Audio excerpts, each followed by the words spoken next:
அனைவருக்கும் வணக்கம். நான் உங்கள் ரம்யா முருகன். நீங்கள் பார்த்து கொண்டிருப்பது மற்றும் கேட்டுக்கொண்டிருப்பது எனது குரல்.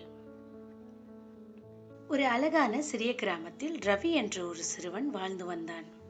அவனுக்கு ஒரு வித்தியாசமான ஆசை இருந்தது. வானத்தில் பறக்க வேண்டும் என்ற ஆசை. ஒரு நாள் ரவி தனியாக நடந்து கொண்டிருந்த போது தரையில் கிடந்த ஒரு வெள்ளை இறகை பார்த்தான். அதை அவன் கையில் எடுத்தான். அந்த இறகு காற்றில் மெதுவாக மிதந்து பறப்பதை பார்த்த ரவி ஆச்சரியமாக அதை பார்த்து கொண்டே இருந்தான். அப்போது அவன் மனதில் ஒரு கேள்வி தோன்றியது. இந்த இறகு எப்படி இவ்வளவு இலகுவாக பறக்குது? நானும் இப்படி காற்றில் பறக்கணும்னா நானும் இந்த இறகு மாதிரி மென்மையா மாறணுமோ என்று யோசித்தான். அந்த நேரத்தில் ரவியின் பாட்டி அங்கே வந்தார். பாட்டி, நான் இந்த இறகு போல காற்றில் பறக்கணும். அதுக்கு நான் எப்படி மென்மையாக மாறுவது என்று ரவி கேட்டார். பாட்டி மெதுவாக சிரித்தார்.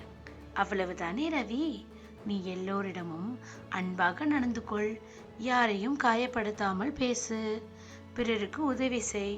அப்போது நீயே காற்றில் பறப்பது போல இலகுவாக உணர்வாய் என்றார். உண்மையாவா பாட்டி? சரி, இனிமே அப்படியே இருப்பேன் என்று மகிழ்ச்சியாக சொன்னான் ரவி. அன்றிலிருந்து ரவி அனைவரிடமும் அன்பாக நடந்து கொள்ள ஆரம்பித்தான். தாகமாக இருந்த தாத்தாவுக்கு தண்ணீர் கொடுத்தான். காயமடைந்த பறவைகளுக்கு உதவி செய்தான். விழுந்த நண்பர்களை தூக்கி நிறுத்தினான். மரங்களிடம் கூட அன்பாக பேசினான். சில நாட்களில் ரவி ஒரு விஷயத்தை கவனித்தான். அவன் எப்போதெல்லாம் அன்பாக நடந்து கொண்டானோ அப்போது மக்கள் எல்லோரும் ரவி ரொம்ப நல்ல பையன் என்று மகிழ்ச்சியுடன் பாராட்டினார்கள். அந்த நேரங்களில் ரவியின் மனம் மிகவும் இலகுவாகியது. அவனுக்கு உண்மையிலேயே காற்றில் பறப்பது போல தோன்றியது. அன்று ரவி புரிந்து கொண்டான், மனிதன் உடலால் அல்ல, அன்பான மனதால் தான் உண்மையில் பறக்க முடியும் என்று.